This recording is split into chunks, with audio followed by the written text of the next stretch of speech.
আসসালামু আলাইকুম। আজকে বানাবো কোপ্তা কাবাব। তো কোপ্তা কাবাব একটু জটিল হলেও জিনিসটা অনেক মজা। আমি এখানে প্রথমে একটু দই আর একটু পেঁয়াজ বেরেস্তা ব্লেন্ড করে নিচ্ছি। পেঁয়াজ বেরেস্তাটা আসলে গোটা দিব না, একটু ব্লেন্ড করে টক দইয়ের সাথে দিব। তো ওইটা ব্লেন্ড করে আমি মাংসের সাথে দিয়ে দিব। আর এখানে আমি গরুর মাংস নিয়ে নিলাম প্রায় 1.5 কেজির মতো। একদম ফ্রেশ যে মাংসটা, ওই মাংসটাই নিয়ে নিলাম, কোনো রকম চর্বি হাড় বা কিছুই নিয়ে নেই। তো মাংসটা এখন আমি ভালো করে ব্লেন্ড করে নিব।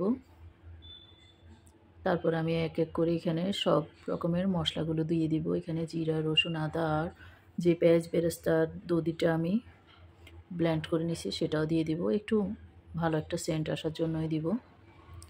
এখানে জিরা, রসুন, আদা আর লবণ দিয়ে দিলাম, আর অল্প একটু ধনে গুঁড়া আর একটু গরুর মাংসের মশলাটাও দিয়ে দিলাম। আর মাংসটা ব্লেন্ড করার আগে মাংসের মধ্যে কোনো রকমের পানি না থাকে, ওইদিকে একটু খেয়াল রাখবেন। তাহলে কোপ্তা কাবাবগুলো নরমও হবে না, বেশি শক্তও হবে না। আর আমি এখানে একটু তেল দিয়ে দিলাম যাতে হাতের মধ্যে মাংসটা না লেগে যায়। আর এখন আমি যে পেঁয়াজ বেরেস্তাটা ব্লেন্ড করে নিয়েছি দইয়ের সাথে সেটাও দিয়ে দিলাম। তারপরে এক এক করে আমি এখানে সাইজ করে নিচ্ছি মাংসগুলোর। যেহেতু সামনে আবার কোরবান আসতেছে, তাই আপনাদের জন্য এই ভিডিওটা নিয়ে আসলাম। তো কোপ্তা কাবাব পোলাও বলেন, ভাত বলেন, রুটি বলেন, যেটা বলেন ওইটার সাথে অনেক মজা, অবশ্যই ট্রাই করবেন। তারপরে এক এক করে আমি সবগুলা একদম লো হিটে আমি তেলের মধ্যে ফ্রাই করে নিব। একটু ব্রাউন কালার হয়ে আসলে আমি জিনিসটা নামিয়ে ফেলবো।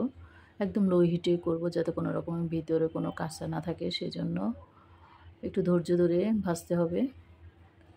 তারপরে ব্রাউন কালার হলে আমি এগুলি নামিয়ে ফেললাম।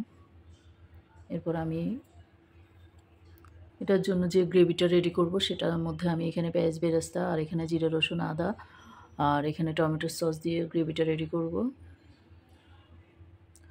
আর আপনার মাংস অনুযায়ী আপনি পেঁয়াজ বাটাটা দিবেন। মাংসর কাবাবগুলো যতগুলো হয়েছে ওই হিসাবে আপনি পেঁয়াজ বাটাটা দিবেন। আমি এখানে সব কিছু দেওয়ার পর এখন একটু পানি দিয়ে পানিটা দিয়ে তারপরে আমি কোপ্তা কাবাবগুলো দিয়ে আমি ঢাকনা দিয়ে দিব। মিনিমাম 10 মিনিট বা 15 মিনিটের মতো হলে একটু তুলতুলে নরম হবে।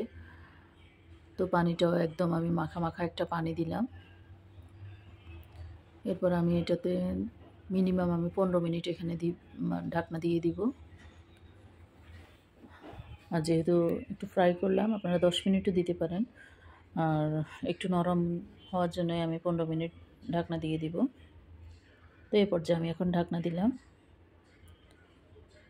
তারপরে দেখেন 15 মিনিট পরে উঠিয়ে আমি একটু ধনেপাতা দিয়ে কোপ্তা কাবাবগুলো নামিয়ে ফেলব।